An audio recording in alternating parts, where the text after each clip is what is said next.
Oi, pessoal, tudo bem? Hoje, ou nesta videoaula, é hora de falar sobre o sistema de parceria, né? Na nossa última videoaula, eu falei sobre esse processo, né, de substituição da mão de obra escrava pela mão de obra livre assalariada. Assalariada é por assim dizer, tá, gente?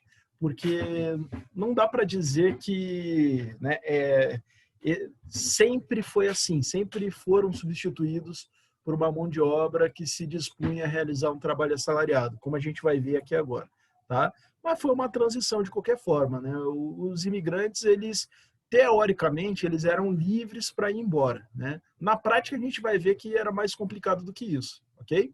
Então, vamos falar aqui sobre o sistema de parceria, só observando que o sistema de parceria ele funcionou onde? Ele funcionou na província de São Paulo, onde a atração de imigrantes ela tinha a finalidade de conseguir mão de obra em grande quantidade para atuar nas lavouras de café, certo? Que era uma finalidade completamente diferente da imigração feita no Sul. A imigração feita no Sul, ela objetivava é, ocupar espaços, certo? Marcar presença, né? E assim, na expectativa de que os filhos desses imigrantes, os netos, né, se sentiriam brasileiros, pensariam como brasileiros e marcariam presença na região sul como brasileiros, garantindo a posse desse território ao Brasil, certo? São Paulo não, São Paulo foi uma outra realidade, né? Havia uma necessidade, né, de ter mão de obra, né, por parte dos cafeicultores, dado que a importação de escravos africanos tinha sido proibida, ok? A partir de 1850, tá? Então vamos falar agora sobre o sistema de parceria, tá? Na província de São Paulo, inicialmente, foi estabelecido o sistema de parceria, no qual os empregadores, no caso, os cafeicultores, tá, custeavam o transporte dos trabalhadores europeus e suas famílias até as fazendas de café e sustentavam-nos nos primeiros tempos de permanência na propriedade. Tá? O que acontecia, gente? A questão do café é a seguinte: o café ele pode levar de 3 a 5 anos até começar a dar frutos, certo? Alguns pés geram frutos, né? Ou seja, colheita após 3 anos, outros demoram um pouco mais, tá? Então, entre o plantio e a colheita fica um tempo ali, né? Meio que um limbo, né? Aguardando providências, ok? Uh, então, durante um tempo, coube aos cafeicultores garantir a subsistência, né, desses colonos, né, enquanto, por exemplo, eles não produziam por conta própria para se alimentar, né? No começo, então, eles tiveram que, né, depois de plantar os cafés, né, os pés de café, eles precisam, então, plantar aquilo do que eles vão se alimentar, tá? Mas enquanto não vem a colheita dos alimentos, eles vão se alimentar às custas do dono da propriedade, tá? E é aí que começa o problema. Por quê?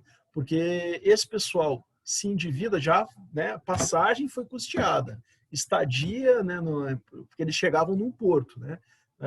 No caso de São Paulo, sobretudo no Porto de Santos, né? Chegavam lá, iam para a hospedaria, né? O cafeicultor pagava transporte, né? Ferrovia, né? Ir até o interior de São Paulo, né? E aí, enfim, custava aquilo ali. E aí o que eu já ia falar dono de escravo, né?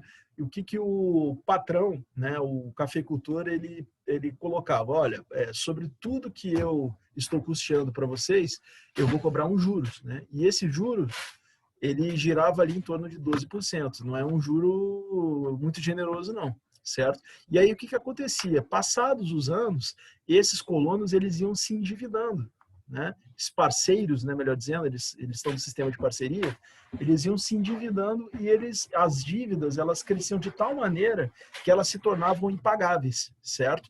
Então, isso vai gerar, né, alguma insatisfação por parte dos colonos, né?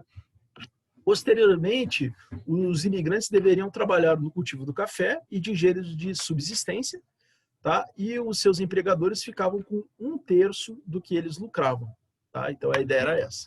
ok? Só que, além desse 1/3, tinha os juros que os colonos tinham que pagar. Daí complicava, entendeu? Contanto, o que está dizendo aí, contudo, os juros cobrados sobre os custos de transporte e instalação dos parceiros mantinham os imigrantes permanentemente endividados com os seus patrões. Tá? E aí o sistema de parceria ele vai predominar no Brasil entre 1847 e 1860, vai gerar revoltas, tá? Várias revoltas de colonos vão acontecer. Ah, detalhe importante, esses primeiros colonos eram germânicos, tá? E vai acontecer uma revolta na cidade de Limeira, né? Na fazenda de Ibicaba, que era a fazenda de um senador do Império chamado Vergueiro, senador Vergueiro, né? Era um conselheiro do imperador, o cara era, né, das altas altitudes da política imperial, né? O cara era muito rico, muito influente politicamente. E os colonos, né, a fazenda que ele vai estabelecer em Ibiacaba vai ser tipo uma fazenda modelo, e na fazenda modelo deu revolta dos parceiros, né? E aí, por conta dessas dificuldades, né, o sistema foi sendo abandonado pouco a pouco, né, até que ele deixou de ser utilizado ali por volta de 1860. Tá, dando lugar ao sistema de colonato. Interessante é que essas revoltas elas geraram tanto escândalo na época que o governo da Suíça e da Prússia proibiram que a população dos seus estados emigrasse para o Brasil. Tá? Então foi um assunto sério, meio que envergonhou o Brasil mais uma vez, né, do ponto de vista internacional. Né? Pô, olha o que acontece. Né? E tinha uma coisa assim, um resquício do escravismo, né, que levava os senhores a terem um tratamento um tanto quanto ríspido com os parceiros, né? Claro, os parceiros não estavam habituados a essa rispidez que o dono de escravo tem com o escravo, certo? Então isso também foi um fator de insatisfação e que aparecia muito nos jornais da época, ok? Nos comentários políticos da época, tá? Então, como está escrito aí, né? O sistema de parcerias gerou revoltas, né, denúncias entre os colonos e a proibição da imigração para o Brasil na Prússia e Suíça. Okay? E aí, acho que vamos continuar aqui, gente. Eu ia fazer mais uma aula para o sistema de colonato, mas eu acho que eu falei pouco. Tá? E aí veio o sistema de colonato que vinha substituir o sistema de parceria. Tá? Como é que era o sistema de colonato? O sistema de colonato, tá? Ele veio para substituir o sistema de parceria porque o pessoal viu ali que do jeito que estava não dava para continuar, né? Diminuiu o interesse, né? Começou a se espalhar a notícia de que não era bom, de que os brasileiros eram meio trambiqueiros e tal, e aí eles resolveram alterar o sistema, né? E aí, qual foi a alternativa? Foi o estabelecimento do sistema de colonato, que era um sistema subvencionado pelo Estado. Agora, né, no caso, a província, o governo da província de São Paulo começou a atuar na atração desses imigrantes, começou a pagar a passagem, resolver todo esse trâmite até o imigrante chegar às fazendas, ok? Enfim, basicamente o sistema do colonato era o seguinte, o imigrante, ele dividia, digamos assim, o seu tempo em duas atividades. Uma era produzir para se alimentar, a outra era trabalhar no plantio, no cuidado e na colheita do café. Tá? E esse imigrante, ele era remunerado pelo seu trabalho. Okay? Funcionava dessa forma. Okay? A remuneração dos colonos poderia ser feita por tarefa, ou seja, você vai cuidar de tantos pés de café durante tanto tempo, parararará, tá? Ou ela poderia ser conforme a produtividade na colheita. Tá?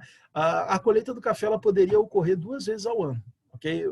De 1 a 2 vezes ao ano. Okay? Então, a cada colheita, o colono poderia ser remunerado. Ou o cara era remunerado por tarefa, ou ele era remunerado por colheita. Okay? E o colono ele dividia um pouco o tempo dele entre produzir para se alimentar e o cuidado, né, como eu disse, o plantio, o cuidado com os pés de café até a colheita. Okay? Os custos do transporte dos imigrantes até as fazendas eram assumidos pelo governo da província de São Paulo e o imigrante e sua família tinham direito a um lote de terras onde poderiam produzir subsistência, como eu fui dizer. Tá? Ok, deixa eu só verificar uma situação. Ok, vamos lá, perdão. Ok, então ali está, né, estão listadas as principais diferenças entre a parceria e o colonato, ok? Então, na parceria, a parceria foi o primeiro sistema introduzido no Brasil, né? O colonato ele foi introduzido no Oeste Paulista, né, por volta de 1870, era subvencionado pelo Estado, ou seja, o Estado bancava. Na parceria era o próprio proprietário que, né, assumia, né? A parceria, como vocês estão vendo ali, o spoilerzinho, né, desse quadro, fracassou, o colonato deu um pouco mais certo, né? O trabalho era familiar e camponês na parceria, o trabalho era familiar e camponês também no colonato, né? Os imigrantes vinham em família, vinham em blocão, né? Pai, mãe, filhos, centenas de filhos, dezenas de filhos, né? O colono dividia o lucro e prejuízos, ficava com a metade do produzido, né? No colonato, o camponês recebia 2 salários, né, correspondentes à colheita, né? Fixo anual e por produtividade também, ok? Na parceria, os colonos se endividavam, né? Porque o dono ele queria cobrar juros pelos gastos que ele teve com o transporte e assentamento dos colonos. No colonato, o governo pagava as passagens, pagava tudo, ok? Na parceria, eventualmente era permitida uma pequena roça a imigrante, tá? Eventualmente, se o proprietário fosse bonzinho, camarada, gente boa, ele permitia, mas ele não era obrigado a permitir, ok? Então, claro que acontecia muito disso, tá? No colonato era garantido um pedaço de roça para que a subsistência, para que o colono, né, fizesse a sua subsistência e comercializasse, mas aí ele tinha que dar uma parte do lucro também para o proprietário, ok? Do lucro que esse colono tivesse, ok? Então, é isso aí, tá? Isso aqui é muito interessante, tá? Olha só. É interessante comparar os números sobre a entrada de escravos e imigrantes no Brasil a partir de 1850. Tá? É interessante observar o quê? Na medida em que o tempo passa, a partir de 1850, como a gente pode ver ali do lado esquerdo, a tabela do lado esquerdo, o número de escravos que entram no Brasil diminui drasticamente, não é nem gradualmente, é de uma hora para outra cai. De 23 mil cai para 3 mil, de 3 mil para 700, 700 para 500 e vai caindo mais, ok? Claro que esses que entraram depois de 1850 no Brasil, eles entraram de forma ilegal, ok? E compare esse número com o da entrada de imigrantes, ok? Que é uma média anual. Né? No caso ali de 1854 a 1863 entraram por ano 14 mil imigrantes europeus. Né? Mas daí para frente, a partir da década de 1870, vai crescer ainda mais as entradas aí de imigrantes europeus. Como eu disse anteriormente, sobretudo alemães e italianos, ok? Então, quer dizer, enquanto o lado da escravidão diminui, o lado do imigrante livre, assalariado, em tese pelo menos, vai aumentar, ok? Que é esse processo da substituição do trabalho escravo pelo trabalho livre assalariado, ok? É o início do fim da escravidão no Brasil. De 1850 para frente, deu-se o início do fim da escravidão no Brasil, ok?